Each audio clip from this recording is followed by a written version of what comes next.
Hello all, and welcome to Proudland, where it is all of Proud and half of me. Hi. I am your host, Roland. With Hi. me, my co-host, Proud. Proud. Hi. How you doing, dude? I'm good. My internet's good now, so everything's right in the world. You just won some games with your team. It looks like you're Two games. 2 games. It looks like you're being an effective captain. Yeah. Obviously. Obviously, you're feeling like just that strong, unbeatable. I guess.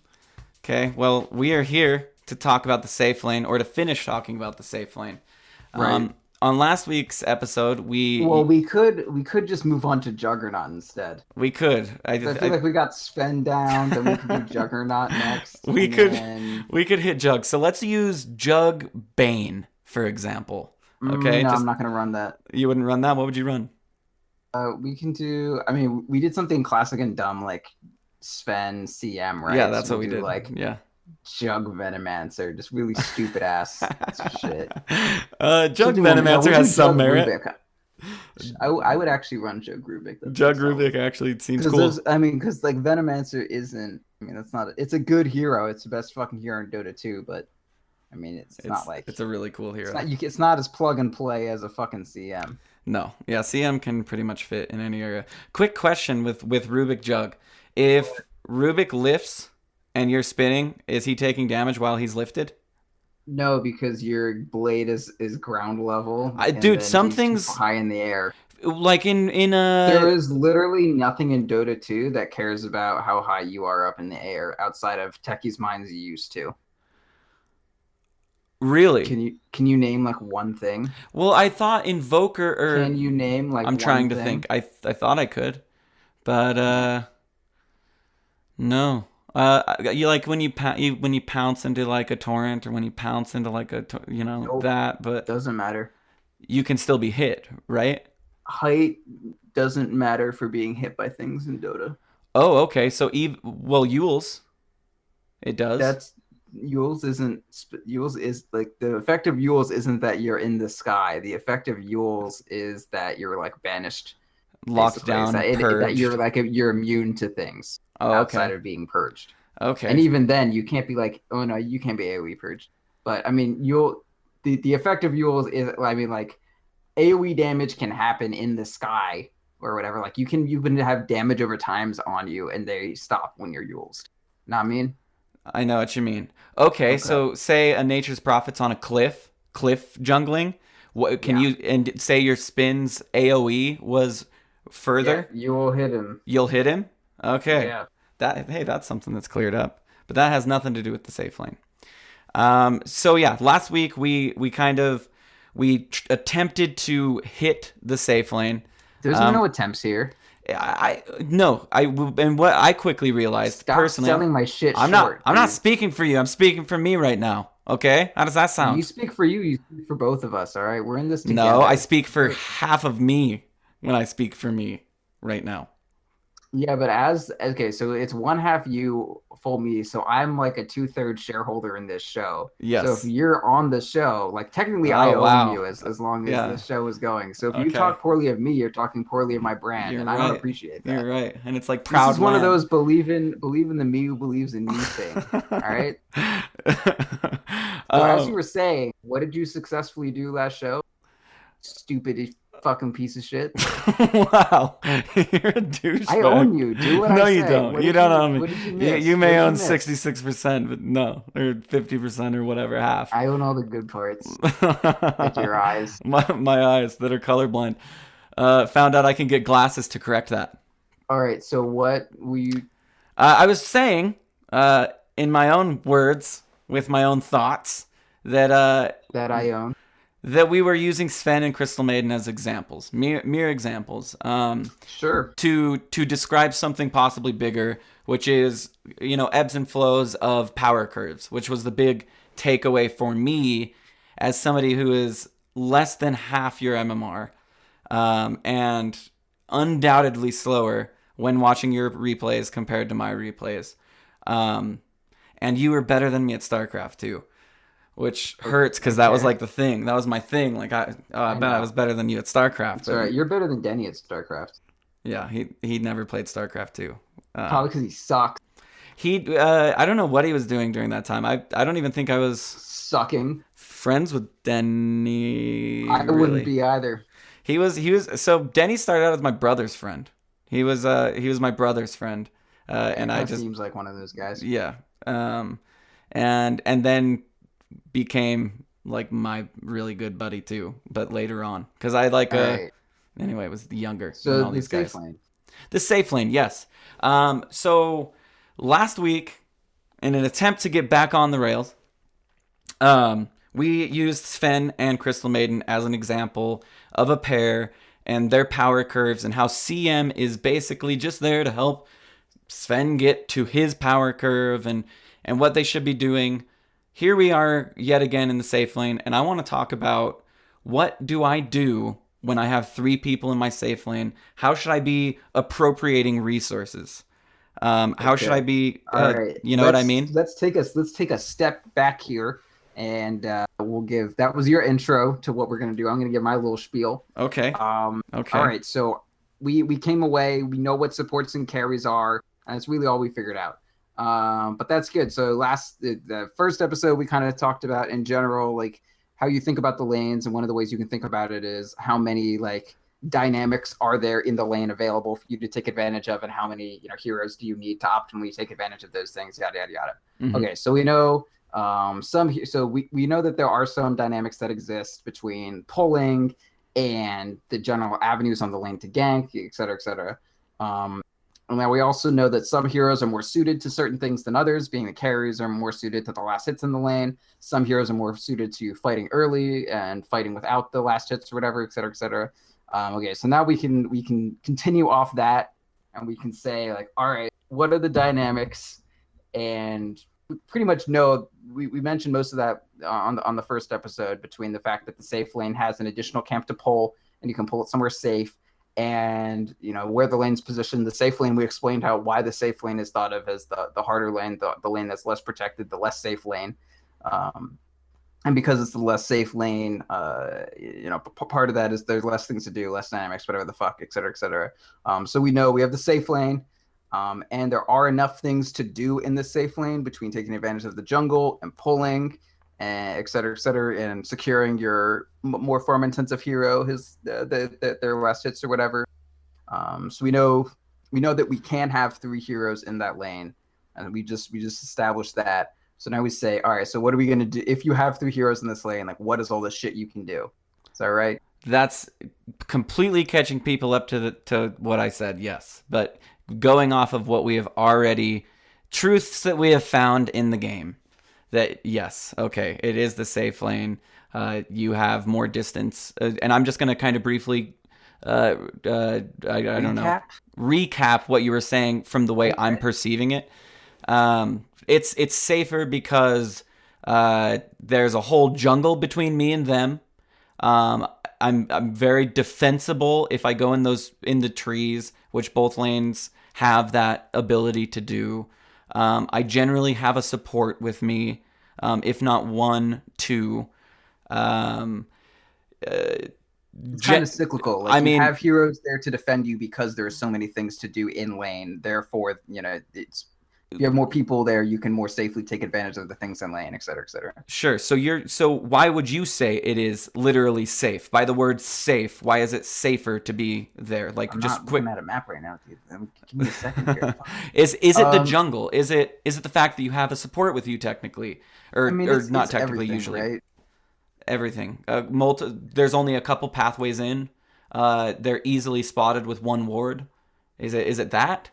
I mean, can you break it down that simply? You know what I mean? It's kind of a cerebral and like almost, it's a hard question to answer because it seems almost subjective. I mean, the easiest, okay, like there's 2 things. 1, the lane equilibrium meets closer to you. 2, yeah, I mean, the lane equilibrium meets closer to your tower. I mean, if you can pull from 2 camps. You have 2 camps to pull with. Mm-hmm. One of the camps is like behind your tower, so you can pull the creep wave very easily, and like make the area, or the area to contest the pull is very far into your territory. Something else we've already Oh, sorry. Go What? ahead. I I was was gonna gonna say say. like the entrances Yeah. from the river, like the river leads still very far from your tower. So if you see someone coming from the river, You you have have enough time. time to plan. Whereas, if you're on the off lane and you see someone coming from the river, like they're fucking there. Like there's a path from out of line of sight basically. Yeah. And then they can just walk up behind you if you're, like at where the equilibrium meets, et cetera, et cetera. Exactly. So, and another thing that really that we talked about in the past that I'm still trying to implement into my thinking when playing a game is the lane is the area in which your tower to the creeps, right? Like that is effectively what the lane is at any Yeah. time. Which is why it's more dangerous to have your lane closer to their tower, and why it's advantageous to pull your creep wave, thus bringing their creep wave closer, making the lane smaller. Would you Yeah. agree? Sure. Okay, so like those are things that I think about, I guess, or I'm thinking about now since talking to you and trying to get an idea. I've always just known it as the safe lane because it's by the jungle, and that's the only reason. And I haven't known it to be safe for any particular reason, and it's good to know why it's named that. And I Yeah. guess starting there is helpful. And I know we've hit on a couple of things, but just taking it down to like brass tacks and like what it is. Um, it has more moving parts that help you. Would that be a very simplistic way of putting it? Yeah, so if you want to say it at like okay, so like why is it the safe lane in terms of a 1v1 matchup? It's like if you're just playing 1v1 against your friend in the safe lane, the only real advantages that you have is more or less the creep equilibrium meets close to your tower. There is that mechanic that some people will be aware of and some aren't, where a while ago at like TI3, the equilibrium literally just met like straight in front of like right at the corners of the map, which are basically just straight in front of the safe lanes tier 1 towers and really far away from the off lanes tier 1 towers. Yeah. And that made it like extremely hard to off lane because your tower just wasn't even remotely close to your creeps. You had a longer lane to Yeah, deal with. well, yeah. So you had like 3 screens of distance between the creep equilibrium and the safety of your tower, and then the safe lane, it was literally just fucking in front of you. So they changed it a while ago so that the safe lane creeps now run really fast at the start of the game, and the off lane creeps move really really slow at the start of the game. So basically, that makes it so the creep equilibrium meets somewhere between the 2 towers, so it doesn't meet at the exact corners of the map. The safe lane creeps will meet further up, and the off lane creeps will meet further back. But to compensate for that, the safe lane tower is further, so everything just kind of shifts a little bit. That is so Um, cool. Like thinking, like imagine I'm gonna make a video game, and then how I'm gonna balance it is make creeps move faster at a certain interval so that they meet at it. Like it's archaic as fuck, it's so but it's crazy. a good solution. Oh yeah. Anyway, so how you can actually apply that? I'm sure if you were unaware of that, you were always just like, man, it's really hard to block creeps from the fucking spawn on safe lane. Not that you really do that anymore. You should fucking secure that goddamn rune. Yeah. The 0 minute rune, wherever the fuck. But if you do, go into a little match and you try to block the safe lane, you'll notice the creeps are just fucking faster than you. And until you get like I want to say like a screen past the tier 2 tower, Mm-hmm. the creeps will just walk in front of you. And I mean, even then, the creeps baseline are 325, and you're like 300 on most heroes. But I mean, when creeps start up on the safe lane, they're like, what is this, 406? That's insane. And then on the off lane, they move slow as shit. So it was like, let's say if you started boots first on a hero, I think it was like IX Mike at TI4 qualifiers.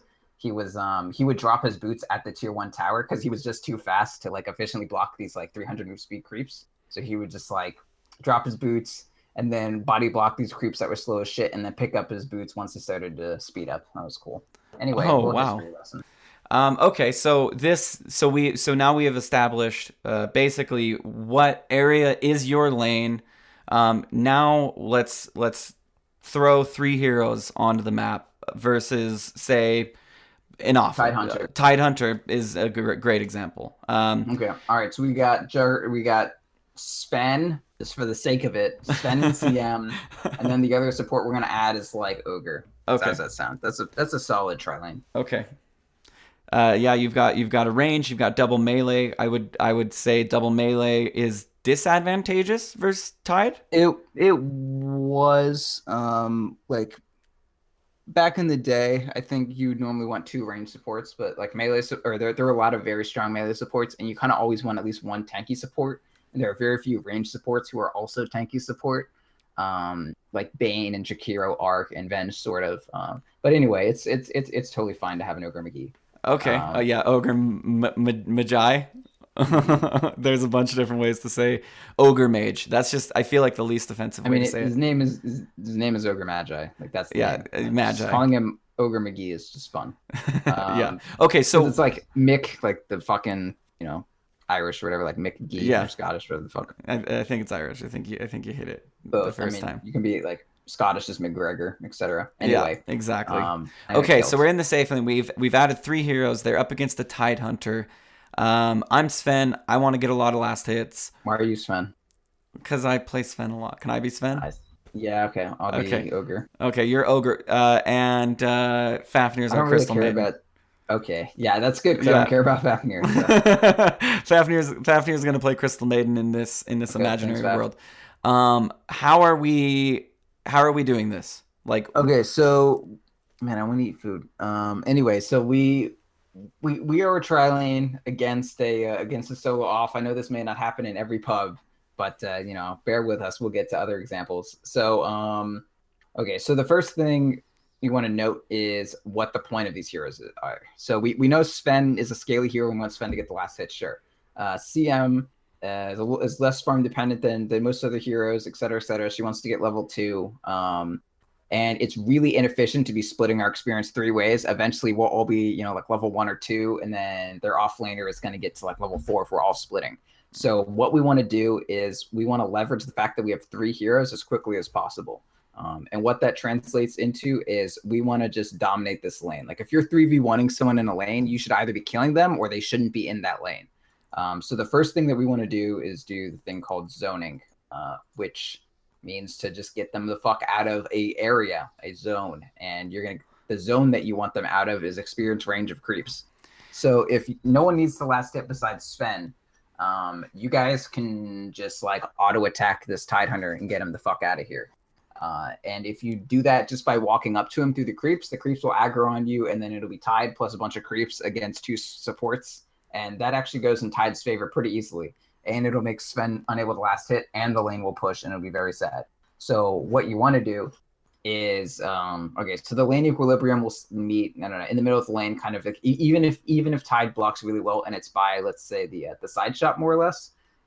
So this can work on either Radiant or Die. What the 2 supports want to do is they'll sit on the inside, I guess, like closer to the middle of the map of the lane, kind of where the hard camp is, and then you'll just like loop around those trees, and then you'll get behind the ranged creep, like totally behind them, and then you'll kind of pincer in on the Tide Hunter, and then the Tide Hunter either has to accept your 3 hero pincer in on him, or just walk through your supports and run. If he accepts the 3 hero pincer, you'll probably just kill him between all of your stuns and slows and right clicks. And if they run back, or if the Tide runs back, just punish him until he's out of lane. and how can this? Okay, so that just sounds like okay, it's always going to go in my favor. Either he dies You because have we 3 pincer him, heroes. Yeah. or say again. If you have 3 heroes, it's very difficult to imagine a situation where it does not go in your favor like that.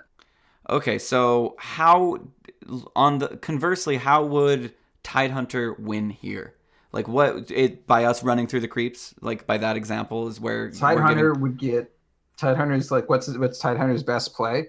Yeah, how does Get he a deal with really it? good block off and try to hope that your supports aren't coordinated. One of them is, I don't know, trying to deward or something, or one decides to help mid lane for the opening wave or something like that. And then Tide Hunter is able to maybe hide somewhere, or maybe they just left the CM and Tide Hunter can 1v1 the CM, and just in general tries to fuck up anything that's like not super coordinated.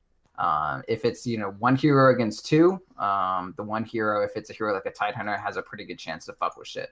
But if you have 3 heroes against the 1 and you loop around them very well, short of Tide making like a bunch of good plays and you missing your spells and that sort of thing, it's going to be really difficult to not execute that one. Okay, so say Tide just accepts the fact that he has lost the lane, and he's being harassed out, and he bought a Talon because he was a really smart Tide hunter, and he goes to that hard camp. Uh-huh. Now how are we functioning? Okay, so you have several options. One, you can have okay, so if you're not dealing with the lane at all on your supports, there are only so many things you can do, right?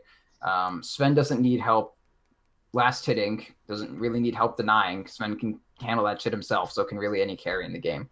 But what Sven can't really do for himself at this point, and what you want to do for yourself, is you want to be able to get shit out of the jungle, and you can try to further disrupt Tidehunter, or you can rotate to help other lanes. Those are kind of your three options. So if you want to disrupt the Tidehunter, it's real easy. You just go and drop a sentry ward on his hard camp. If you want to get stuff out of the jungle, that can be anywhere between, if you want to get some experience for yourself, you can even do like a single pull of the easy camp, get that kill, and then do like a double pull or do a stack and pull at 52 or whatever of the hard camp. If the lane is in perfect equilibrium and your Sven is just like, no, don't pull, stop it, then you can just go to other camps in the jungle and just stack them. If you're a hero like Crystal Maiden, you can jungle yourself and get experience that way. Is that what Fafnir should immediately be doing, or a Crystal Maiden? If Tide is totally zoned, and Sven doesn't need a pull, I would absolutely say CM should immediately go kill a hard creep with his frostbite. Does Crystal Maiden kill a hard creep from the closest hard camp, or does she walk all the way to if Sven doesn't need a pull anytime soon, then yeah, that's fine. You could do that. Okay, so Tide is completely zoned, and Crystal Maiden just ate the big pink heel satyr. And you just basically, then you as Sven go in and clear it out, or let Crystal Maiden finish the camp? Maybe CM and if Ogre's not doing anything, CM and Ogre can both kill it together. They get some gold for themselves. Sven can just keep taking care of the lane equilibrium because he's not going to be able to pull forever. So he has to, spend a lot of time making sure that doesn't go out of control. If he leaves the lane to do some last hits, maybe, I don't know, like shit will go crazy. But it's kind of like a delicate balance because, yeah, you have Tide zoned right now, but as soon as you leave lane, he has an opening to go back to it, right? So what you don't want to do is be like, all right, we zoned, like we first blooded him.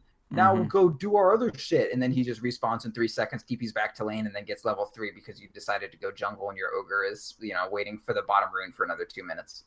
So a tri-lane at my level, I'll kind of explain it because what you're saying, it sounds super simple. It sounds like, like I don't even need to read a guide on that. Like I can handle that. Like if he's here, I should be behind the range creep, doing, maneuvers and either to the left or to the right to get behind the offlaner and attack him.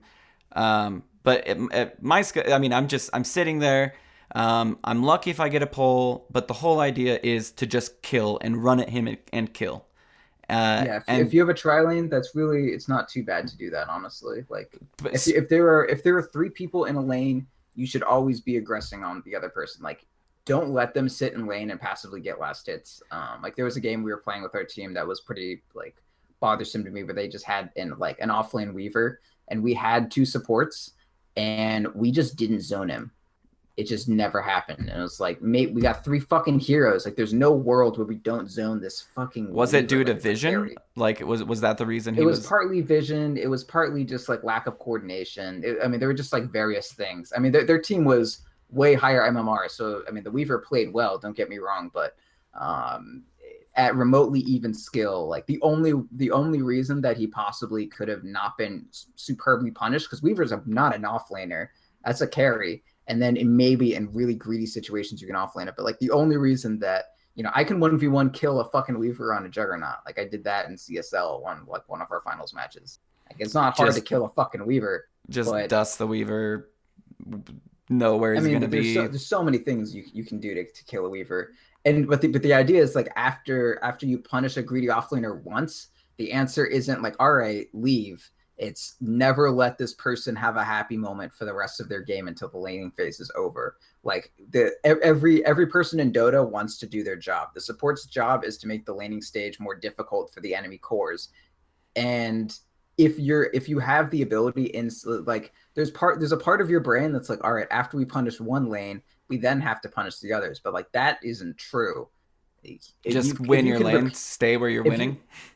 Yeah, if you can repeatedly, okay, so think of a greedy hero as someone that's always threatening to gain an advantage. Like if their offlane weaver happens, that's advantage. Like that's very real advantage that they're gaining. If their offlane weaver doesn't, they have 4 heroes for the next like 20 minutes, and then they'll never really be caught up. Because Weaver can't really farm super fast. Needs a like Lincoln recovery sphere. farm. It's the spells aren't that strong. Like it's just not a hero that you play from behind with. And your offlaner is supposed to be the hero that, you know, like think of before what we said an offlaner is supposed to do. It's supposed to fill those holes in your team, like team fight, initiation, tank ability. Something. Weaver does none of that. That's not what Weaver does. Yeah, it's true. If a team doesn't have any of that and the replacement is a Weaver and the Weaver is not carrying, like that's really fucking bad.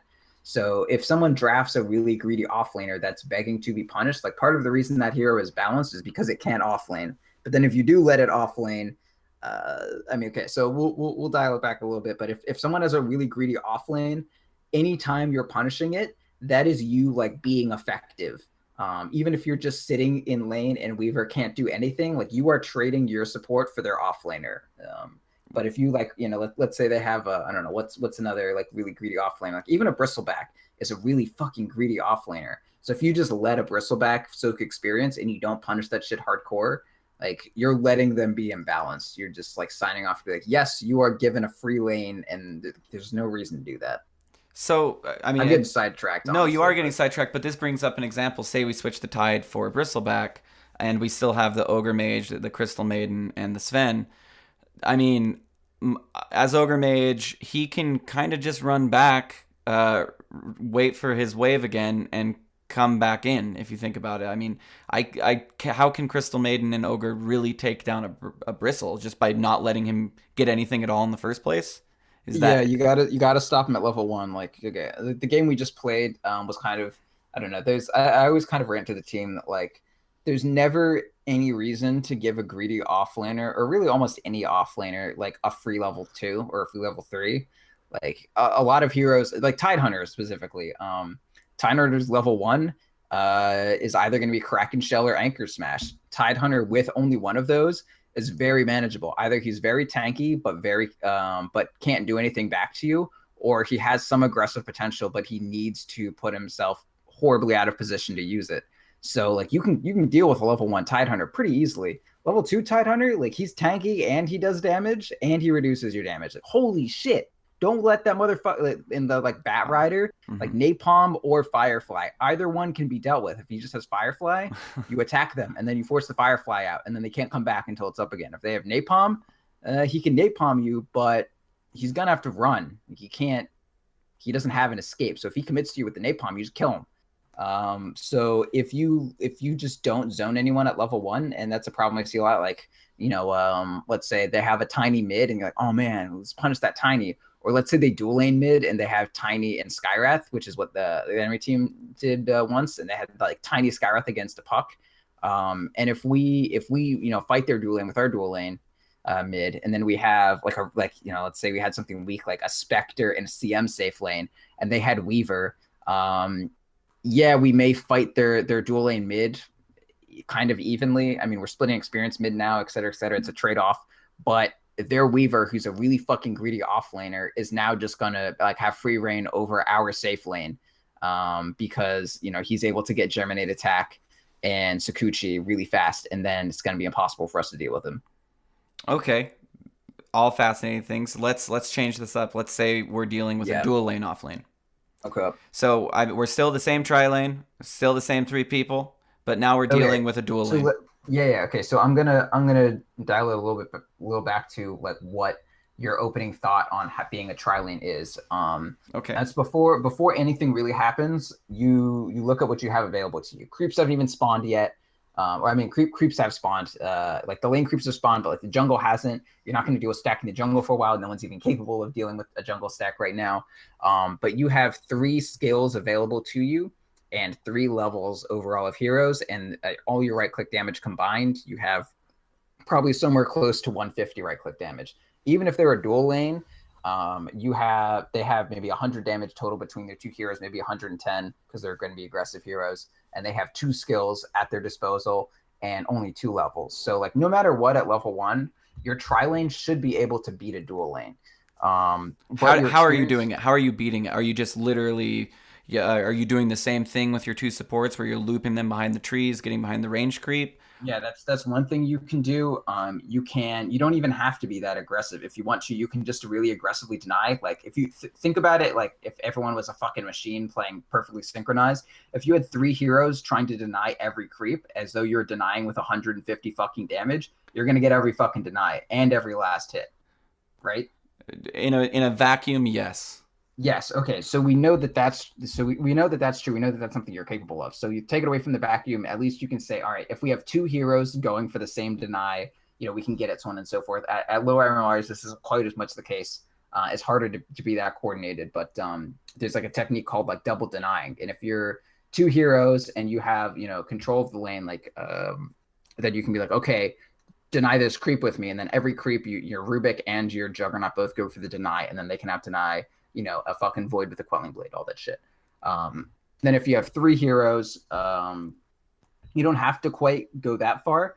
All you really need to do is say, if you get close to this lane, like we will attack you, and we will be 3 people, and you will be less. So you got to snowball off having like 3 levels of heroes and 3 skills across you, and just be like, okay, fucking, I don't know. Let's say this aggro dual lane is Bristleback and like Bristleback Bane or something. Bristleback Coddle. Can we say it's that? Because sure, this is something we ran and we succeeded with a lot, Denny and I. Sure. Okay. So the second you see that and you say like, all right, the second these motherfuckers come up, I'm gonna drop my ignite, and then fucking CM is gonna do a frost blast or whatever the fuck, or Q. Cold feet or some shit, frostbite. Yeah. And then Sven or Juggernaut or whatever are gonna use their Q. I mean, Sven and Juggernaut, both their Qs are, So you just start that out, like you fucking shotgun all their damage. And if they like, okay, so one thing that I've wanted. Who are we going on? Are we attacking Coddle or are we attacking Bristleback? I mean, you'd like to attack whoever is in range, honestly. I mean, It'd be best to attack Coddle, but actually maybe Bristleback's best, because if you kill Coddle while quill stacks are being built up, he's just going to triple kill you. So you just want to get the Bristleback down pretty quickly. It doesn't really matter. You really just want to kill anyone who you can. Like you have enough damage on your tri lane that you can kill almost anyone. Like 3 heroes really beats the shit out of 2. And there's also this concept in Dota that I wanted to talk about a while ago. That's like, if someone is running away from you, or if someone isn't doing anything to you, you will always 100% to 0 kill them. And when I say 100 to 0 someone, I mean like you perfect them. Like if you're playing a fighting game and you kill someone, and you don't lose it. Street Fighter is a good example. Getting taken a perfect in Street Fighter. So like if all they're doing is trying not to die, like not using skills and shit, you will 100% kill someone. And Dota is a game where in general, if someone is running away from, like either someone is fighting you and they are also, and they're like dead committed to that fight, like it's fucking do or die for them. If they're fighting you, it's do or die, like unless they're an anti-mage with a blink, in which case that's a kind of different situation. Like most offlaners don't just have that, but let's say Tide or Bristleback or whatever are manning up on you. It's not going to be like, okay, I got him down to 30%, he got me to 60%, and then we both agreed to back off, gentlemen. Somebody's going to die. So if that person is aware they're going to die, they're going to back up, or they're just going to die. So as soon as you have the advantage in the lane and they know it too, they're going to engage into you and they will 100% die, or they will run away and you will get free fucking hits in until they're back at their tower, and then they're zoned and they've taken a shit ton of damage. Does that make sense? Yes, that makes sense. And basically what you're trying to do is you're saying, I'm taking an experience loss because I have 3 heroes in my lane, but you have 2 heroes in your lane and you're still getting less experience than my 3 heroes in the lane. because you're zoned and because you're you're low on zoned. health and you can't come back to the lane. And Like you're getting double that. denied from the supports while Yeah, the and the supports are denying and all that shit. Yeah, I mean, like, and then also you need to start the pulling because so if you look at the advantages you have, is you have 3 heroes and you have the ability to pull safely. And one of the advantages of having 3 heroes is that you can have even heroes with them, and one of your heroes can be doing other things. So, like, let's say you can be dual laning, like you can have your Juggernaut and CM in lane, or your Sven and CM in lane, and then your Ogre Magi can go be securing the bottom rune. But if their support goes to secure the bottom rune, then it's, at worst for you a 2-on-1. So like anytime they go to do something, you need to, anytime they split up, you need to always take advantage of when you have more heroes than them, because the longer you sit on having more heroes than someone else, your hero advantage can end up just becoming a disadvantage because all you're doing is splitting experience. And Dota is a game where almost every character in the game scales multiplicatively in some kind of way. Like if they get their level 2 nuke and you can't trade with them, then they'll identify that and then they'll just start hitting you and you can't trade back. And now that whole, like, if they're aggressing on me and I can't fight back with them, they're just going to keep getting free hits, and then the advantage is just going to be spiraling. Okay, so perfect. So a perfectly even matchup. Say the dual lane is playing well against the tri lane, and the tri lane's playing well against the dual lane. There, you guys are basically getting a wash in experience. You're both getting about the same amount of experience. Maybe if both are playing, like, the tri lane almost like, unless the dual lane is just way stronger. Like, let's say the dual lane is I don't know. Let's say my tri lane is super shit. Like, I have Spectre, Shadow Shaman, like 2 fairly squishy heroes who don't really have a lot of interest in fighting early game, and then like a CM who right clicks for 35 damage. And then their aggro dual lane is like fucking Axe Darkseer, and we didn't zone them level 1. And then you have a surged Ion Shell Axe doing a call. Like, let's say that shit's going on. In that case, there's no way my tri lane's gonna beat that dual lane. Like, we just got fucking countered. But if it's a relatively even playing field at all, the tri lane should almost always beat a dual lane. Okay, so if both drafts are equally good against each other, the tri lane should always win, even if all 3 heroes are staying in lane. Yeah. I mean, if the tri lane is playing well, all heroes shouldn't be staying in lane. But if all heroes had to stay in lane, then yeah, I think you would still pretty much win that, because it should be very possible to zone them at level 1 and then just get ahead on the denies and that sort of thing. Also, isn't there something to be said when zoning and being out of your own experience range? Yeah. So, like, let's say we were playing with Luna, and Luna was in our tri lane, and she's level 1. She has her aura or whatever, right? Like, that's great for us. But what we're really interested is getting her. Not only should she have her aura, but she should also have her Q at level 1 or at level 2, so that she can be last hitting or whatever, and then also contribute like a nuke and a mini stun to a kill that's happening, on the other side of the creep wave or whatever. And let's say you're a hero that's level 2 isn't quite as important. Like, let's say you're Bane. Let's say you have Brain Sap, but your Nightmare maybe isn't quite as important as your Luna's Lucent Beam. So what's better? So think of experience as similar to gold. Like, experience and gold don't do anything. It's levels and items that actually do things. You just want to convert those resources into actual tangible fucking objects. Things that do things. Things or whatever. Yeah. So let's say you just hit level 2 and Luna is like 90 experience away from level 2 or from level 3, and that range creep is like gonna die soon.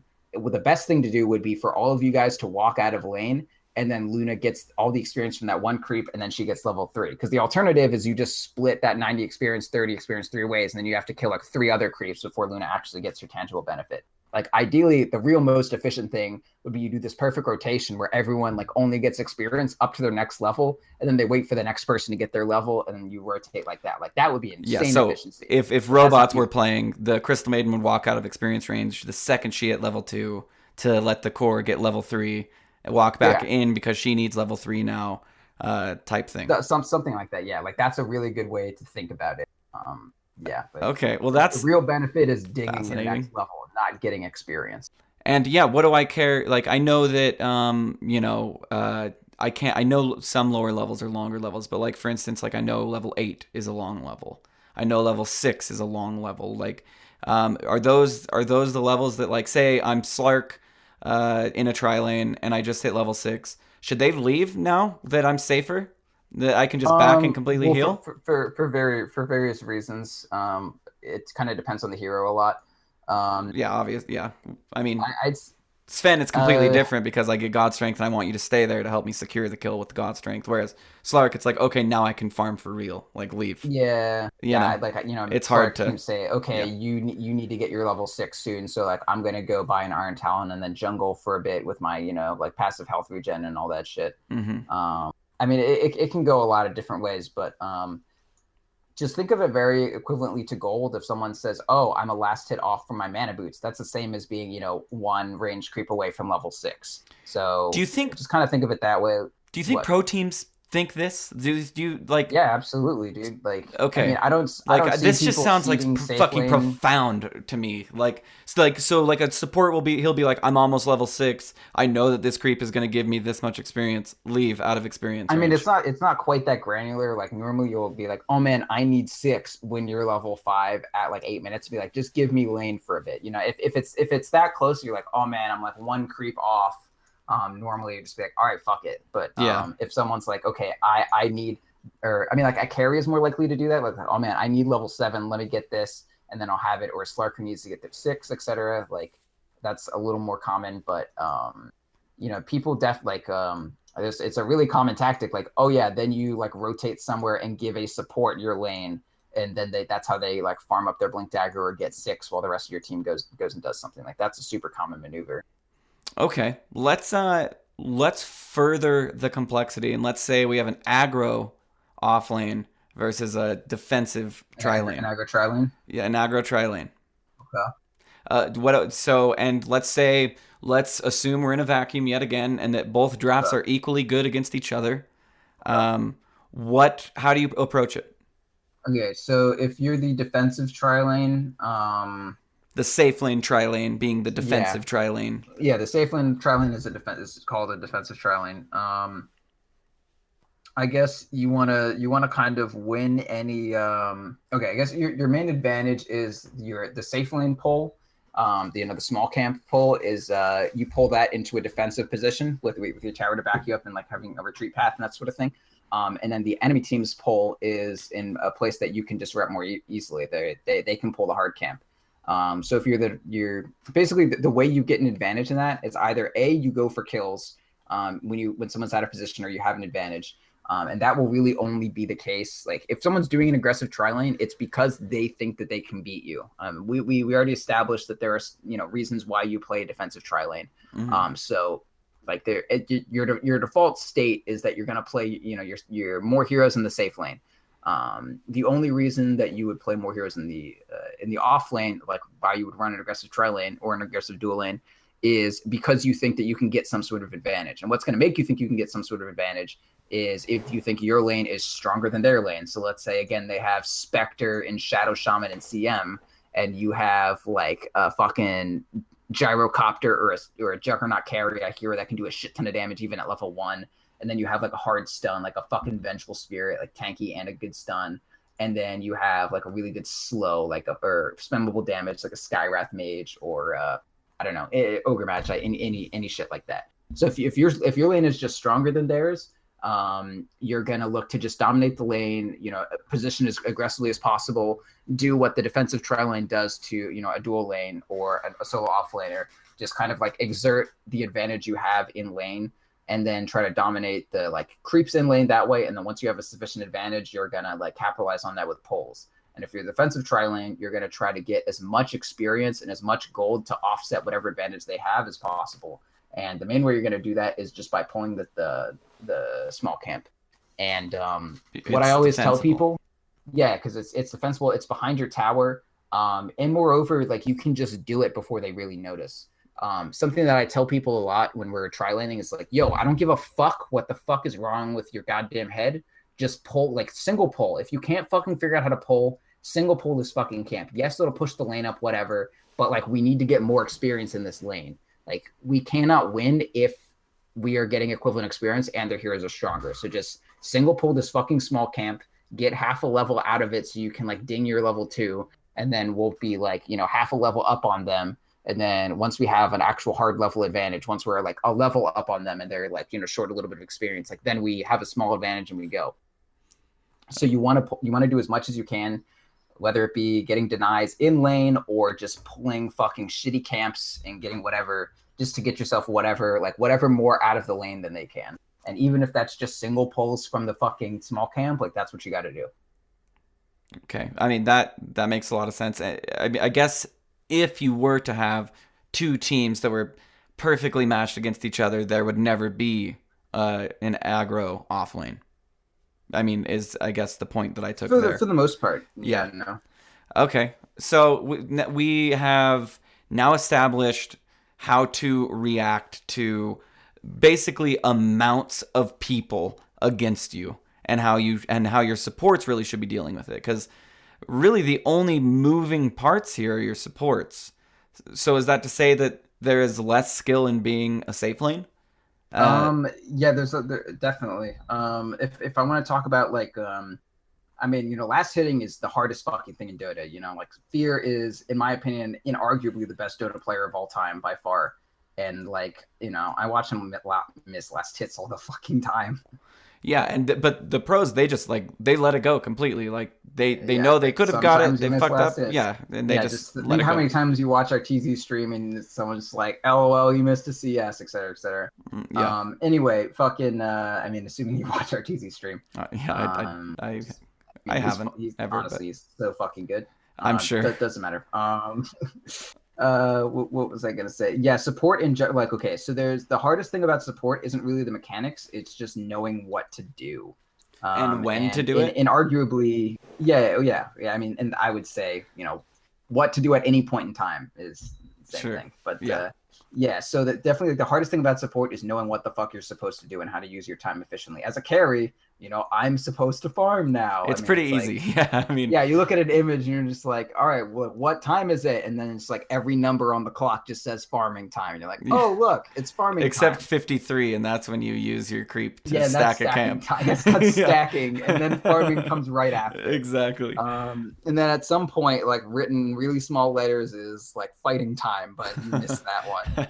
There was a fight, you didn't have mana for a TP because you just used Stormhammer on a creep wave. You know how it is.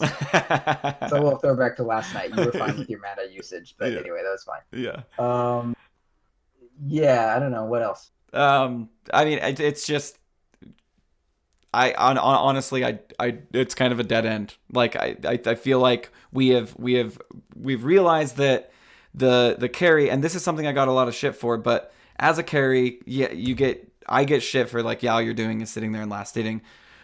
But it's hard, it's hard still, and what I would specifically get shit for was dumb things that you can do as a carry that can hurt you in a big way as far as equilibrium goes, which is, for instance, there's just a range creep right there. There's nobody in my lane. My supports have zoned him. They've done perfectly, and nothing's attacking this range creep. I'm just going to kill this range creep and make sure I kill the melee creeps too. Yeah, this was like a big thing at like TI3. You saw sometimes like Ake, when he was playing support, he would just sit still in the jungle for 10 seconds and then wait for 53 or whatever and then stack a camp. And they were like, what are you doing? He's like, sometimes the correct decision is to not do anything and wait for the right time to come. And like, that's true for carry as well. Like, if you're sitting in the creep and you're just watching shit and you're like walking back and forth like, man, I really wish I could fucking wind up fucking over there, doing fucking shit over there, and I just want to last hit that, and let's sit there. I was like, no, you just got to sit there. I know. You got to fucking wait. And it's hugely important, but maddening. Like, imagine it's my first game of Dota, and you're like, okay, the goal is to not hit these things, but to get the very last hit on them. Don't fight the enemy until your little teammates fight the enemy for you, and then you can fight the enemy. Let's say there's not even enemies. Let's just say you put them into a lobby where it's just the map, and you're just dealing with creeps. Like, just telling somebody like, yeah, these creeps are gonna fight each other, okay? And when one of your creeps gets low, kill it, and then when one of their creeps gets low, make sure you get the last hit. Make sure you do enough damage to do the killing blow on the creep. Like, that in and of itself is pretty goddamn complex. You know what I mean? Yeah. Like, I mean, if you tried to explain that to me 2 years ago, I would have still ran under tower. If you try and explain that to me now, I understand. Like when I'm out of game, I understand. It makes perfect sense that I need to be hitting my own creeps as well when they're getting low. Because if I hit my melee creep once, that's one less hit from the opposing melee creep, which means that melee creep can attack another one of my melee creeps and push the wave into my tower, thus making my lane shorter and easier to deal with. Now, I can wrap my head around that idea right now talking to you. Yeah. But throw me in a match where I'm in the safe lane and applying that concept, it's difficult. Everything is moving so quickly. You know how I want to take a so you know how some people when they refer to a game and when you break a game, you know what I mean? Like you I guess like a game gets figured out or it's broken and like some Sure. dumb strategy comes up and you're like, Sure. oh, Like so the this game ancient gets thing with Tusk and Nature's Prophet, where you could stack the sure. ancients. Not even specifically Pull talking with about ancients. Dota, but Okay. like how you can break a game like I'm trying to think like let's say I don't know. Let's say chess, where like chess is like mostly figured out, and doing a knight move your first turn is like pretty much always the stupidest thing you can do. It's But blocking another piece. yeah, It's but not. like Yeah. if you take a kid, they're just like, oh man, my strong piece can like move. I'm gonna take advantage of this early. But like, no, we figured out that that's not the case. Like I Hmm. feel like Dota is a game that's already so like people broke Dota. Like you don't fight your enemies until like the exact moment. Like it's like a fucking cheat code. Like, hey, look at this like weird cool trick the developers didn't think of. It's not actually good to fight the enemy. Yeah. But I feel like Dota is just purely built around a game that was kind of whatever that people then broke, and then it was balanced around like the broken game, and now it's just like insane. So like if you're coming into Dota, you're like playing this game that people have like you're playing of like a gamed version of a game. Like people gamed Dota to like be what it is now with like stacking camps and shit like that. Like Yeah. you basically have to learn how your friend like plays this weird game differently than everyone else. But now everyone is doing it. I don't know. It is It's really weird. weird. It's And weird. stacking it's like it is kind of a cheat in a way. You know what you're, but it's become so important. Yeah, it's like they're constantly trying to fix what's broken, Yeah. or I mean balance like what's the broken. yeah, if you think about the base of it, it should just be like, oh yeah, after you kill a camp, it'll come back in a minute, and then someone's like, oh man, my older brother, he figured out that if you just move a camp out like away from it, then you can have two camps at once. Yeah. Like it's a cheat. Yeah. It's like Dota's based around all these little cheats, like don't fight the creeps, Or hit pulling the your own lane. creeps. Yeah, it turns out you can pull creeps into other creeps, and then et cetera, et cetera. Like, oh man, you get less experience if these creeps are if they're denied by neutrals than versus by your own hero, like et cetera, et cetera. It's crazy. It is crazy. All right.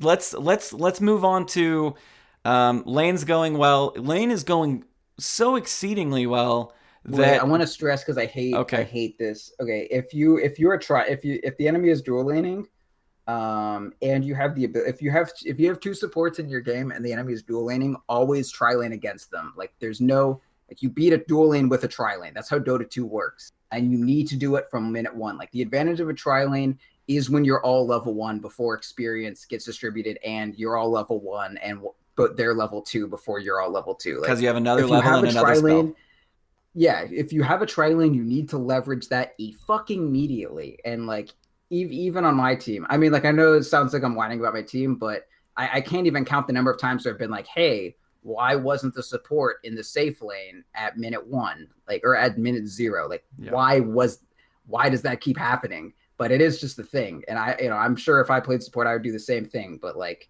if you have a tri lane, you need to leverage that immediately. As soon as you let an offlaner get level two or level three while your The supports are Tidehunter level one, example they is can't. great. The Yeah, they Batrider can't example is like great too. a CM and Jug. They can zone a or CM and Ogre. They can zone a Tidehunter on his own or on their own. But once the Tidehunter is level two, they can't. It's really fucking difficult. So like you need to act on that shit immediately. And as soon as you don't, like the onus is on your tri lane to do shit. And that's why tri lanes don't really work that well at lower levels. It's because if you don't immediately capitalize on them, they can fall apart immediately. And then you just have three heroes dying to a Timbersaw instead of two. I'll say that maybe we're doing it right at my skill level because there's one thing that Oh yeah. people universally know, and that is when creeps meet, I should be there. Okay, that's one thing that we've established at my skill level. We know this. We know that the very first wave, we need to be in position, ready for battle. You know what I mean? We need to be at our post. We know that we need to buy some sort of regen items so we can sustain being in lane longer, so we can convert those resources into items and levels, right? This is something that is Yeah. universally known. So when I bitch about the tri lanes at my skill level, I really shouldn't bitch too much because everybody is in place, in time. The problem is that they don't know when to, and I would have the same problem if I was playing any, either the ogre or the CM. I wouldn't know. Okay, now's the time that we need to get behind the tide, and give our Sven the lane while being out of our own experience range and get the tide out of his experience range as well. Like that's where we fail. At my skill level, like in the 2Ks, like you're there, it's a tri lane. We also fail in the fact that okay, let's get our lane is now literally at their tower because my CM doesn't know how to press stop and she is just auto attacking the wave constantly, and if you look at it from each attack, it doesn't look like you're doing anything. If you're a Crystal Maiden, I mean, Denny's girlfriend recently started playing, and that was something that was really hard. And Audrey, my wife, they didn't understand why they couldn't attack shit, because that's what you do in video games is you attack shit. You know what I mean? That's your enemy. You're supposed to kill it. And that echoes throughout, and that's something that even at my skill level, we know, hey, stop that, but that doesn't mean they're gonna stop. You know what I mean? Or contest you for farm and stuff like that. So I'm glad that has been established. Let's establish something carry specific, something I was trying to bring up a second ago, which was the lane is going so exceedingly well that the lane is not enough. How do I deal with going into the jungle and coming back to lane? When should I do it? When shouldn't I do it? Is it worth it to do it at all? Okay, yeah. So, I think I'll start off saying the hard camp is worth roughly one wave of creeps. Okay. It can be a little bit different depending on time in the game, et cetera, et cetera. But as soon as you're able to kill ideally, it's good to do it once you can kill the hard camp without missing any creeps. And what does that mean? That essentially means as soon as it's just as soon as you can kill a camp without missing creeps. So like Battle Fury on Anti-Mage, or what, 3 not levels even. on You can Cleave? even do it with just like if you have power treads and like perseverance on an anti-mage, you can do it for the most part. And a quelling blade, of course. Okay. And like the way you're gonna do that is you're gonna kill the wave as quickly as you can. And you can kind of see where the enemy wave is if you look at your own off lane. Or if you look at your own wave, it's mirrored, right? Synergy there. Well, no, because your creeps are going to move faster than theirs, right? In the safe lane. So you look at your own off lane. Yeah, so if you look at your off lane, okay, you'll see where the enemy's creeps are, basically. So like if there's not going to be a creep wave for a while, and let's say your creep wave is like hitting their tower or is about to be at their tower, then you should have enough time to start to go kill a hard camp or something, or stack a camp for later, or go kill the easy camp, although the easy camp is pretty far. But you should be able to do some kind of camp and then be able to make it to lane before you miss 2 or 3 last hits. Like if you miss 2 last hits and the exchange is you get a hard camp, like that's totally fine. If you miss like a ranged creep and you get a hard camp, that's not really. But the other thing to think of is if you're just straight pushing it to tower, their off laner is going to be able to get experience for free. So like if their off laner is there and being really punished and your presence is stopping them from getting anything out of the lane, then maybe don't do it. Just focus on your lane. But if they're already jungling and the only difference is that they would be soaking experience from their tower instead of getting experience and gold from jungling, then it's fine to just push the lane up and all that shit. You just need to be aware of like when you can actually be extracting like all lane farm plus a hard camp, or if it's just gonna kind of be you stepping over yourself and you're just gonna push it straight to tower and then miss like 3 last hits, and you're also just pushing all these creeps to their tower where they can get their experience safely. Okay. So so let's assume this is a question that popped into my mind as you were talking about that. Let's assume that we're successful. We're so successful that we decide not to pull the wave, but to push it and to take the tower, and we succeed in doing so. Okay. Do we disband? Are we still a tri lane when that tower's dead, or Um, is it situational? After Can the tower's dead, first thing you want to do is you want to pull the lane back. You want to get the lane, and you want to be able to control the equilibrium yourself for the most part. Because once that tower is dead, it's going to be way harder for there to be an offlaner there. So you're not going to need a tri lane because they don't have a place to walk back to for safety. They don't. There's no easy place for a support to TP in to save them from a dive, et cetera, et cetera. So if there's still an offlaner there, you should just kill them. If the lane is like pushed up very far, you want the lane back, near your tower. Otherwise, they have a new off lane tower, and it's very far from your safe lane tower. So what you want to do is just do the really easy, like the hard camp should have respawned in the time you were taking the tower. So as soon as the timer's at 53, just pull the hard camp into lane, and then the lane should come back and all that shit. And then you resume your safe lane farming and dealing with the hard camp for the most part if you're not going to go jungle. And your supports can go do whatever they want if you're completely uncontested. Hmm. Okay. Is that cool? So yeah, that is. It's kind of, it's just a lot of information, like kind of like last week. It's just I'm sorry, dude. I'm like trying to keep up, and I mean that's what you said this on before Proudland, but you said what makes you better than me is that you know how to farm better and you know when to get back, and what makes somebody better than you is they know how to farm better and get back.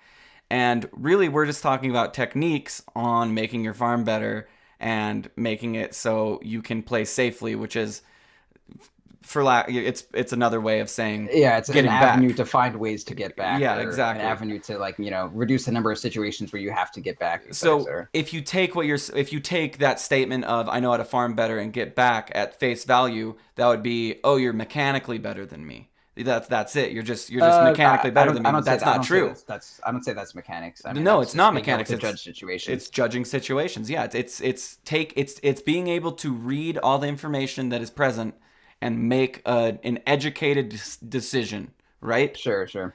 Um, God, And and I, this I guess you can straight or like stretch that one out to like, okay, if you have those abilities, you probably have the ability to know when to pull and all that sort of shit. Sure. So really, better players just know they have the mechanics. So that's one thing that I mean. I get we could both argue that you could get those mechanics in a bot game, or you Sure. could get those mechanics in a game not even against bots, just in a game with nothing at all. You could get really good at In last demo hitting. hero mode or whatever. Yeah. Yeah, you could get great at last hitting. You could make sure that you could get so great at last hitting that I see some of these pros not even buy Quelling Blade on some like safe lanes and just like holy shit, like there's no way I could last hit one creep, let alone the whole wave, every wave. Um, so I mean, it's interesting to know that being better at the game does mean being able to judge a situation better, and I was talking to you last night. We were trying to find a game and we couldn't. And I was saying, I've probably played more Dota than you in the last 2 years, than you have in the last 2 years. Basically, I've probably put in more hours, more time, and yet I am quantifiably less good at the game. Yeah. And I would love to know why. And obviously listeners that know me and my personality and what I like to talk about, being a jungler and doing off the wall shit, is that I mean that's obviously just a bad habit that I'm enforcing, which would Sure. make you a worse player, because instead of trying to play in the safe lane and play right and deny hit every time you hit one of their creeps, you hit one of your own, that type of thing, instead of trying to improve my mechanical skill and judging situations that I'm going to be put into often, I'm putting myself in the jungle where I'm dealing with Nothing situations that are really. very situational. Yeah. You know what I mean? Even more situational than what you would see in a safe lane. It's kind of like when you go back to typing. with and if you every time you're not on the home row, you have to do 100 right keystrokes before you can fix that one bad keystroke. It's like, and I don't know if it's just honestly, like I was talking to you about this. I don't know what it is. Like I feel like I know the name of every spell. I know what every spell does. I understand, what counters a certain hero in some cases and what doesn't counter a hero in some cases. I know generally what to buy, but here I am 2,000 plus MMR below you. You know what I mean? Sure. It's hard to quantify. Like I want to know why I'm not good, but it's pretty obvious when I don't even know when and how to react to something. Yeah. So I don't know. And I'm not even being like self-defeatist. Like I enjoy doing my dumb shit. Don't get me wrong. I except for that Morphling game where I had a Morphling game where I was 0-11. Yeah, no, I saw that game. Deserved to be reported. It was scum of earth. Yeah, it was like the worst thing you could imagine. It's something you would see at 0 MMR. You probably wouldn't even see it there if MMR went negative. But I mean, can you help us answer this ultimate question of, okay, if I want to be a safe lane carry and I want to be 3K, how do I do it? Like what are the steps that I should take? Or am I just not capable? You know what I mean? I'm going to ask that question. And it's a tough question because there is no ultimate answer, but is there a list that could be given to a player? I mean, the easiest thing that I could say, like, I mean, what you're really asking is like, if my team sucks, what can I do as a safe lane player to make up for it? Yeah. Ultimately. Yeah.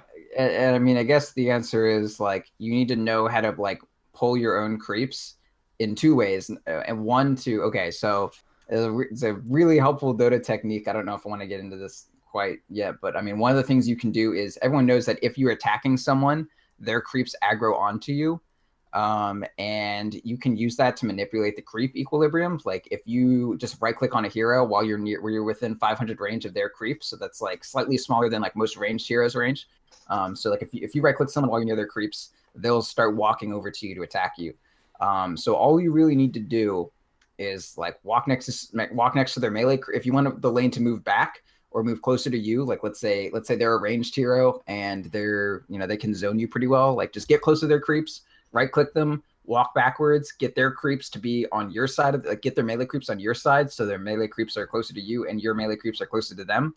And then if you do it really well, you can get it so their melee creeps are attacking your ranged creep and then they'll kill it real fast and the lane will push back to your tower. Or, I don't know, maybe you'll fuck it up and your range or their creeps will kill your range and your creeps will kill their range, et cetera, et cetera. So that's one thing I can do. That's one thing I can do. So the real question when you're talking about what do I do if my team sucks, the job of the supports is indispensable. So what you're really asking is how can I do my support's job in addition to my job? And how you do that is, one of the support's job is to zone. You can't really do that on your own unless you're just fucking way better than them. If you're a Slark, no matter what you do, you're not going to be able to zone a Tide Hunter. It's true. But like what you can do is you can do their job of pulling, which is in essence manipulating the creep equilibrium. And so you can, pull their creeps back and get them to kill your melee or your ranged creep and get the lane to go towards your base. And then you just need to farm well, and then you need to not die. Not die is a big one that I have not learned over probably this is a problem over I 1,000 games. Yeah. Like if my lane is bad, I'll keep going to it and keep dying. Eventually I'll stop, but it wouldn't be crazy for me to be like, wow, my lane sucked and I died 3 times. But maybe the best thing to do would be to just pretend I'm an offlaner and buy a fucking Iron Talent or just jungle very slowly until I have a fucking shitty ass lifesteal item. Like, I mean, you've been in games where some fucking dumbass jungler, I mean, that's you normally. You've been in games where some fucking idiot jungler with the most inefficient shit ever, like eventually just farms their way to relevance. So if your lane is shit, like be that piece of shit. Just fucking farm your way to relevance. Yeah, like very slowly. I don't know. I used to, I kind of like RP a little bit, like in my own head sometimes. There's like something I really like doing in StarCraft. We play like team games. Like maybe I would be taken out like really far out of the game, but I would have like killed someone with me. And then it becomes like a 2v2 and like we killed one of their guys, but I'm just like in shambles late game. So like all I have is like one dropship with the unit and I'm just like, all right, I'm gonna fucking play the shit out of this dropship, and it's gonna be fun as fuck. These like little strike team. So once your lane goes to shit, all you got to do is like, how much can you eke out of your like, I don't know, one hard camp every minute of net worth? You know what I mean? Sure, and that's buying. I mean, then that's a whole other can of worms, which is like uh, effective items for their cost, right? Which Yeah, we then can, then it's a yeah. bunch of other stuff. So real quick, I want to touch on teleport scrolls. Okay. As a So this is for support, supports. yeah, for supports. This is for the support in the tri lane. I died, and I'm level 4. Let's say, like I'm approaching 6. My carry is already 6. I've done a pretty good job of staying away from his experience, but still being relevant in the lane. I'm level Okay. 4. Do I walk back to safe lane or do I always TP back? Walk back because well, if you're yeah, walk back because you have full mana. If you're needed in lane, then you can TP there. Oh, okay. If you teleport immediately and then your mid gets doved on, that's a word by the way, doved on. Yeah. If your mid gets doved on, then you have your TP up. There are gonna be some situations where, like, let's say it's me, and I'm like, "Yo, you need to zone this fucking like Weaver right fucking now." There's no excuse for him being in lane. Like, what the fuck? Then TP and zone. Like, if there's something you need to do immediately, then yeah, TP. Like, if there's But a Weaver free farming in your fucking off lane, yeah, TP to stop that shit from happening. Because there is a carry free farming in what is known as the suicide lane to some people. Like, free farming is not committing suicide. That's being prosperous. yeah. So basically you're saying be what Ake was in TI3 unless you need to do something, because sometimes the best thing you can do is just walk back to safe lane as a Yeah, support. yeah. Like your TP cooldown is a resource. Like think of it as like if you had a skill that brought you to any fucking any engagement, like okay, so let's say you could teleport to any engagement on your side of the map and instantly help people. Like that would be a first pick hero every game, but everyone can do it. But it has a cooldown. It's a fucking 70-second cooldown. Don't waste that fucking cooldown. Okay, unless you need them there.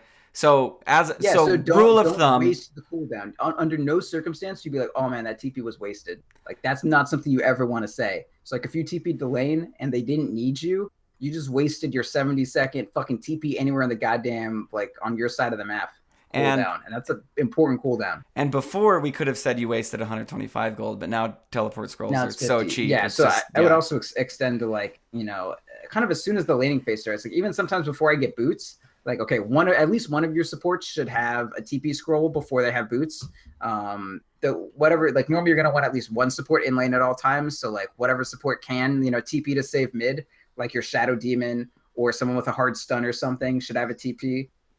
Whatever hero like can't, like I don't know, let's say you have I don't know, like a Bane or something. Like Bane's not going to TP to save mid. You're coming and then deny them with Nightmare. Like that's not going to happen. But yeah, so if you are tri-lane, then one of your supports needs a TP pretty quickly if there's any chance that mid's going to get dove on at all. And that's a pretty high chance. But like if you're dual laning, you're not really going to TP to help out another lane because then your lane is 1v2. So like at most you would just trade where the advantage is. And like you don't want to go to a losing lane and give up your lane that might be winning just to yeah. Anyway. Okay. So we've established that unless you have a job to do, walk. Unless you have a job to do, Yes. you walk. Unless it is imperative, you fucking walk Okay. uphill both ways in the snow. Rule of thumb: if I'm playing support in a tri lane, I'm probably gonna be walking because hey, we're a tri lane and we've probably won this lane because that's why we're a tri lane. Yeah.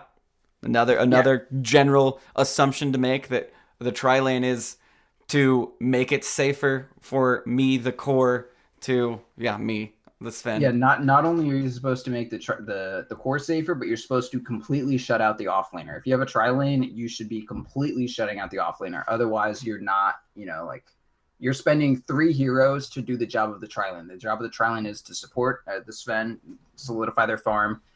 But that's something you could really like. You can 2v1, like you don't need to 3v1. You can only 2v1 if it's a really like safe offlaner like a Void or a Tidehunter. Yeah, maybe you need 3 heroes. 2 isn't enough to zone them, but like you if you have 3 heroes, you need to not only secure your safe lane farm, but you need to completely shut out their off lane farm. Okay, that's a really cool way to say, wow, what a good offlaner. He didn't get zoned. He got a bunch of experience. Or wow, what a good tri lane.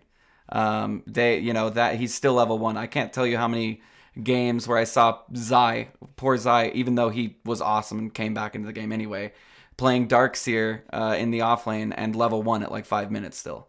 And we're talking about, somebody who is a pro player, but he's against like, 3 other pro players. I mean, at TI4, everyone was like by far best player in the world.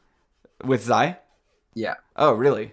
Oh yeah, Zai is like because that's when I came in. That's what when I came into playing Dota. I watched a little bit. I mean, there was debates. Like I thought not Moo like MOO, but like MU, who was newbies mid when they won TI. I thought he was by far like the best player at that TI. But a lot of people are just like, if you look at it, it's just like Zai's the best. I mean, it's really easy to point at Chorus and be like, wow, he got lots of kills. He's great. But like, man, Moo is incredible. Yeah. Anyway. Okay, and then one other thing to touch on. One other thing that generally I know you should do, but I don't do ever, but I never really support either, is this idea of rune control. If lane is easy, always do it. If lane is hard, maybe not always do it. Is that the way to look at that? Or yeah, so I think you have a set of priorities as if you're supporting. Priority 1 is zone the offlaner. Zone the offlaner efficiently. Like if you need to trade your fucking life to zone the offlaner, then I guess you just have to accept that you fucked up horribly. Like if all things are going okay, your priority 1 is to zone the offlaner. Priority 2 is to maintain and creep equilibrium. Priority 3 is get some experience yourself. And priority 4 is if the runes are being contested at all, like help out with rune control. I mean, one of the ways that an offlaner can get back in the game is they get, like, let's say it's a Mirana, and then they get a DD and they're right-clicking for a fucking 100, or it's a Bat and they're right-clicking for, a fucking 100. Like, that's not a lane you want to be in. Or let's say they get a bounty rune, and then they get their level 2 off of it, and you're like, oh, shit, I zoned him so long, and then he just got a fucking rune, and now he's level 2, and now Bat is spamming napalm while flying over us, and we can't do shit. So you need to secure that. You need to not let their mid laner get, your rune, and then one of their supports gets the fucking haste rune and then goes and ganks your mid, et cetera, et cetera. So yeah, you definitely want to rune control. But that would be one on the totem pole of things to do, less than harassing the offlane. Pretty much. I mean, obviously, if it's 50 second, or if it's at the 50-second mark and there's not really anything to do, then yeah, you should probably go rune control and not just wait around for their offlaner to show up and that sort of thing. But and in TI3, when Ake was like, well, I have nothing to do, so I'll stand there for 10 seconds, runes only spawned in one location. Yeah. I mean, the thing with rune control is it's only once for a 10-second period, basically every 2 minutes, right? So yeah. And if no one is going for the runes, like if your mid laner doesn't really want the runes, or their offlaner like isn't anywhere, or is jungling on their side of the map, and you have all the time in the world to get that rune, like I mean, there's a lot of X factors when it comes to rune control. But in general, like the first time your mid says, guys, we need to control this fucking rune, like listen to them, because there's normally a very good reason. Whether or not like they can't refill their bottle, and then their entire lane is fucked because they were really depending on that. They didn't bottle crow because they thought they were going to get that rune, then they didn't because, I don't know, you really wanted to last hit a creep and buy your boots at the side shop instead of just run over there. Like, you need to be cognizant of that shit, man. This is a completely lane with a completely different purpose. I would like to say that we have I know that there are things that we missed, but we have a good idea of what safe lane is. Would you agree? Yeah, I would say so. We know why it's the safe lane. We know what carries are. We know what supports are. We know why they're these things. We know how to deal with the different iterations of off lanes you can come up with. I want to just extend, if you are a dual lane, pretty much all you're focusing on is zoning whatever heroes, whether it be a dual lane against you that you're dealing with. If you can pull, do it, but don't sacrifice your lane control to pull. Like if you go to pull and then your safe lane Spectre gets shit on, you need to be aware. Can your safe laner deal with being by themselves, or do they need you at all times? And just always make sure you're aware of where your advantage in the lane is going to come from. If you're not up on heroes, you need to be up on experience, whether that come from doing shitty single pulls, whether that be doing full stack pulls, whatever. You just need to be aware of where your advantage needs to come from, because the core of the safe lane is you have the tools within you or within the lane, within the bones of the map, to have an advantage in the safe lane. So you need to look at, is it going to be pulling? Is it going to be through these superior gank paths that my team has? Is it going to be through, such and such, or taking advantage of the jungle? Like, how are we going to get some advantage out of the safe lane? And that's the main thing you need to think of, no matter what your team composition is, no matter what your laning setup is, once you roll up in there.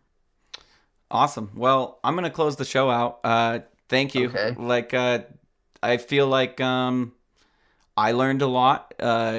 Putting these ideas into practice is going to be a goal of mine, and I will say that.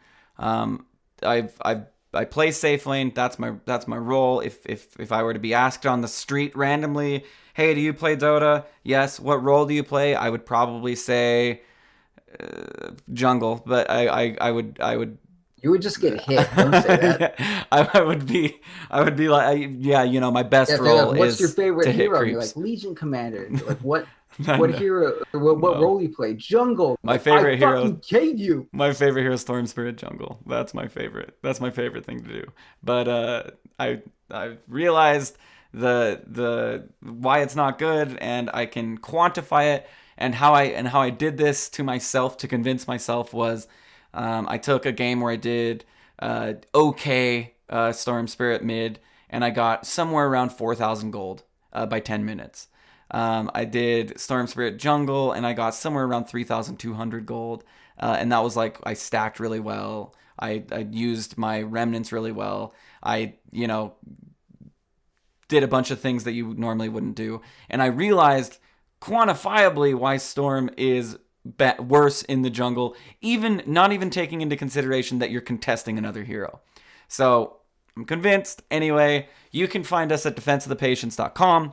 You can go to Twitter and find us at @p_show.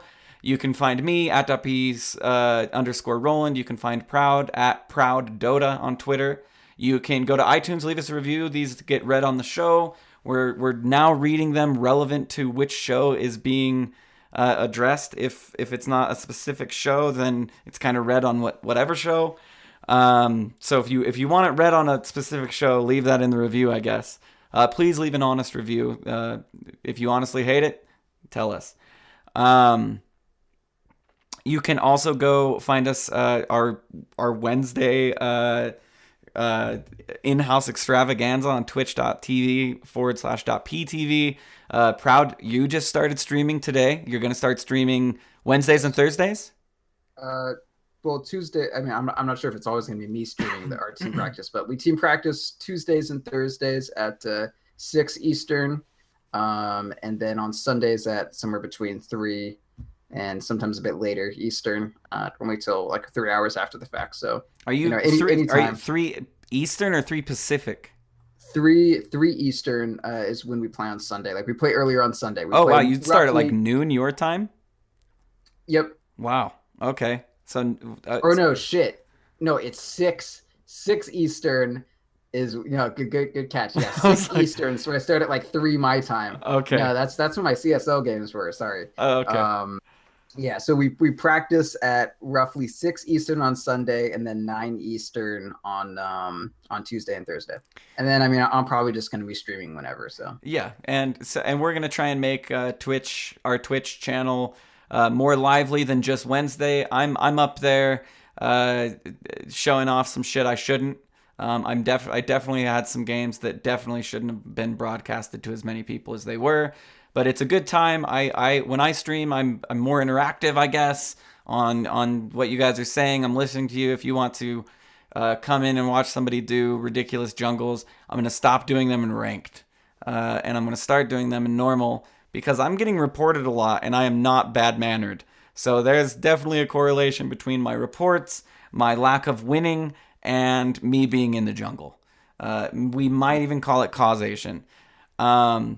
Anyway, yeah, that's another source to find Duppy content. Fucks who enters my game and says me HC.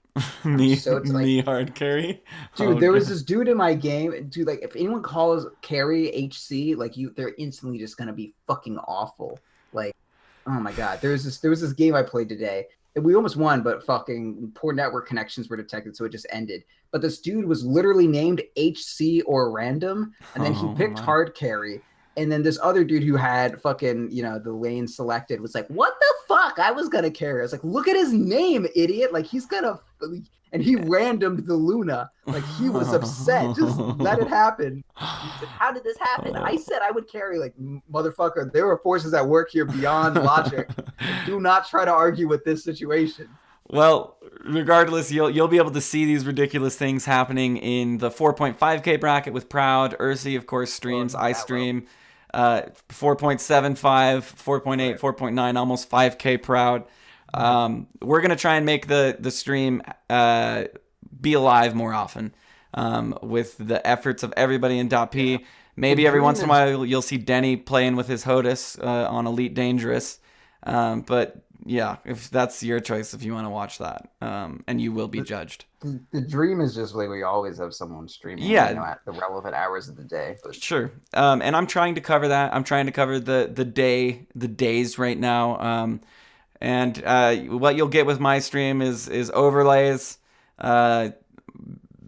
me talking about my vaporizer and being in the jungle, I guess. Like that would be a pretty good summation of my stream. Anyway, I want to thank you all for listening to this episode, getting this far. I don't. I think it's been a fun educational experience with Proud thus far on these first 3 episodes. And remember, it was our theory, but your fault. No. All right. Hello, everybody. My name's Arsenity, and we're going to talk about... All right. Here we go. This is your favorite fishing podcast. Just joking. I slapped my knee just then. Anyway, this is Roland. He sucks. This is Roland for Proud saying, farm your way to relevance.